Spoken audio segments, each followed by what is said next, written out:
కారణంతోనే తప్పుడు ప్రచారం చేస్తున్నారంటూ వైసీపీ నాయకులపై మండిపడ్డ బీజేపీ, జనసేన, తెలుగుదేశం పార్టీ నాయకులు సోషల్ మీడియాలో వైరల్ చేస్తూ బీజేపీ అభ్యర్థిగా పోటీ చేస్తున్న సీఎం రమేష్ సోదరుడు రాజేష్పై వైసీపీ నాయకులు సోషల్ మీడియాలో దుష్ప్రచారం చేస్తున్నారు. దీనిపై వెంటనే మాజీ ఎమ్మెల్యే పీలా గోవింద్ సత్యనారాయణ, బీజేపీ జిల్లా అధ్యక్షుడు పరమేశ్వరరావు తక్షణమే స్పందించి ఇటువంటి తప్పుడు ప్రచారాలు చేస్తున్న వైసీపీ నాయకులపై తక్షణమే చర్యలు తీసుకోవాలని అనకాపల్లి ఎస్పీ కార్యాలయంలో ఎస్పీ మురళీకృష్ణకి ఫిర్యాదు చేశారు. అనకాపల్లి జిల్లాలో అనకాపల్లి పార్లమెంట్ పరిధిలో గల ఒక కొత్త నాటకం ఆడుతున్నారు ఈ వైఎస్ఆర్సీపీ నాయకులు. గతంలో ఎన్నడూ విధంగా ఒక ఫేక్ ఈ సోషల్ మీడియాలో ఫేక్ వైరల్ చేస్తారు. ఈరోజు వైఎస్ఆర్సీపీ తరపున ఎంపీ బరిలో దిగిన బూడు ముత్యాలనాయుడు, ఈ బూడు ముత్యాలనాయుడు గతంలో క్యారెక్టర్గా ఉండే వ్యక్తిగా చలవనారు. కానీ ఎందుకు ఇలాంటి దిగజారుడు రాజకీయాలు చేస్తారో నాకైతే అర్థం కావట్లేదు. అయినా నాకు 30 years ఇచ్చి పరిచయిస్తారు. ఓ పద్ధతి గల వ్యక్తి అయినా నేను కూడా 14 నుంచి 19 వరకు ఒకే టెన్యూర్లో శాసనసభ్యుగా ఎమ్మెల్యే కూడా చేశాను.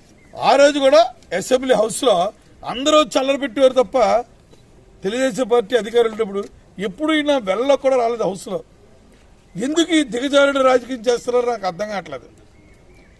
ఈ సోషల్ మీడియాలో గతం ఎన్నో చేశారు.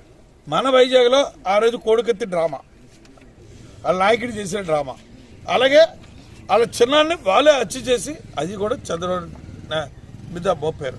ఇవన్నీ కూడా ఈరోజు న్యాయస్థానంలో గెలిచాయి.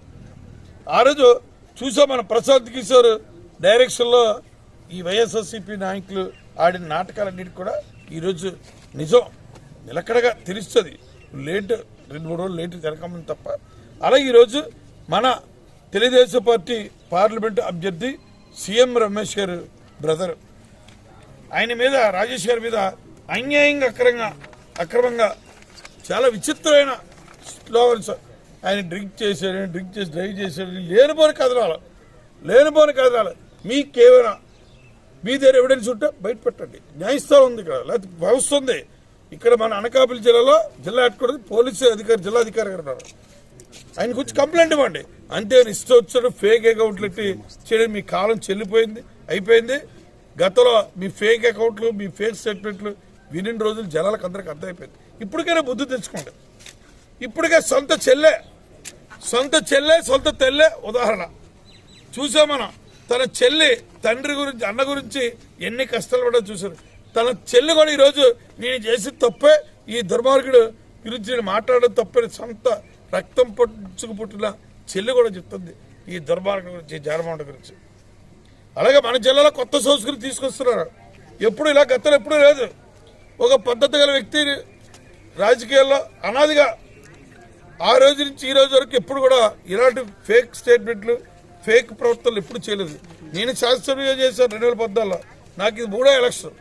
ఈరోజు మా సీఎం రమేష్ గారు ఆయన 2 పర్యాలు రాజ్యసభ పోటీ చేశారు. ఒక పద్ధతి గల కుటుంబం ఇలాంటి ఫేక్ స్టేట్మెంట్ ఇవ్వడం, ఫేక్ న్యూస్లు పెట్టడం ఇది తగదు. అందుకే మీ ఎస్పీ గారికి విత్ ఎవిడెన్స్ పూడు ముత్యాలనాయుడు అకౌంట్ ఇచ్చి వెళ్ళిందని చెప్పేసి విత్ ఎవిడెన్స్ కంప్లైంట్ కూడా ఇవ్వడం జరిగింది. ఎస్పీ గారు కూడా ఇమీడియట్లీ ఎంక్వైరీ చేసి దీనిపై తగు న్యాయం చేస్తారని చెప్పారు. మా పోలీస్ జిల్లాధికారి మీద మాకు ప్రగాఢ విశ్వాసం.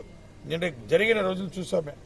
ఇప్పుడు కూడా పోలీస్ వ్యవస్థలో మా అనకాపల్లి జిల్లా వరకు ఈ పోలీసు అధికారులు న్యాయ విచారణ మంచిగా జరిపిస్తారని మాకు ఆశాభావం. అయినా అందరికీ, ప్రజలందరికీ విజ్ఞప్తి చేస్తున్నాం. మంది విశాఖపట్నం, విజయనగరం, శ్రీకాకుళం 3 జిల్లాల, పాత జిల్లాలో ఓ పద్ధతి గల వ్యక్తులు కొత్త సంస్కృతి తీసుకొస్తున్నారు. ఇప్పటిపైన ప్రజలే బుద్ధి చెప్పాలి. వీరికి ప్రజల బుద్ధి చెప్పాలా విత్ ఎవిడెన్స్తో. మీకు ఇవన్నీ కూడా సోషల్ మీడియా, మేము కూడా ఎవిడెన్స్ దొరికినవన్నీ కూడా సోషల్ మీడియాలో పెడతాం. జనాలకు ఇప్పటికైనా ఆంధ్ర రాష్ట్రాన్ని సర్వనాశనం చేశారు, లేనిపోని అబద్ధాలు ఆడారు. మన విశాఖపట్నం ఎయిర్పోర్ట్ ఆయన ముఖ్యమంత్రి అయిన తర్వాత ఆ రోజు కోడికత్తి పట్టుకున్న శ్రీన వ్యక్తి ఆయన చంపడానికి వచ్చాడంటే ఆ కేసుకి ఎవిడెన్స్ చెప్పడానికి 5 సంవత్సరాలు కూడా ఒక్క రోజు కూడా సమయం ఇవ్వట్లేదు ఆ కేసు గురించి. ఈ రోజున్న ప్రస్తుత ముఖ్యమంత్రి జగన్మోహన్ రెడ్డి వీళ్ళ వ్యక్తిత్వం ఏంటో, వీళ్ళ మనస్తత్వం ఏంటో అదే ఉదాహరణ.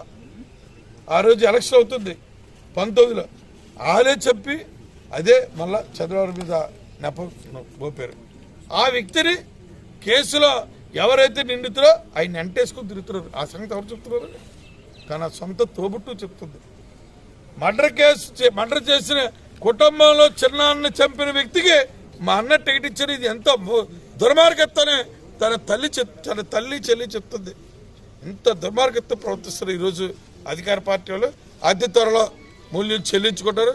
కానీ బుచ్చెల్లుడి గారిని చెప్తున్నాం, మీ క్యారెక్టర్ డ్యామేజ్ అవుద్దు. ఎవరో డైరెక్షన్ ఇచ్చారని చెప్పి మీరు ఎలాంటి ప్రవర్తనకి ఒడికట్టుకోకండి. మీకు క్యారెక్టర్ ఉంది. మీరు గ్రామ రాజకీయాల నుంచి ఈరోజు మంత్రిగా డిప్యూటీ సీఎంగా చేశారు. కానీ చాలామంది మంత్రులు చాలా మాట్లాడారు అసెంబ్లీలో.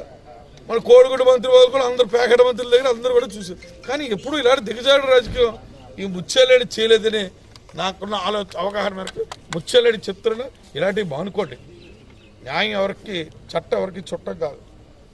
మీకు ఎవరికి చట్టపరంగా కంప్లైంట్ ఇవ్వండి. ఇలాంటి ఫేక్ అకౌంట్లో పెట్టి ఫేక్ స్టేట్మెంట్ కూడా ఇది తగదు. సరైన మూల్యం చెల్లించుకుంటారు.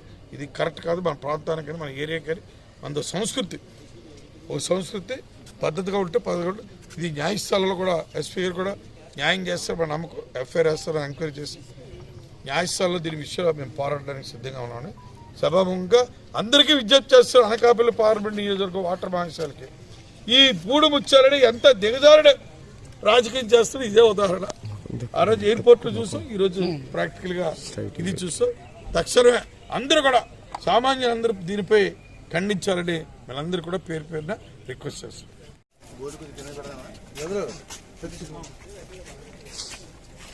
బాగానే కలిసి మాత్రం మాట్లాడితే అందరికెళ్ళి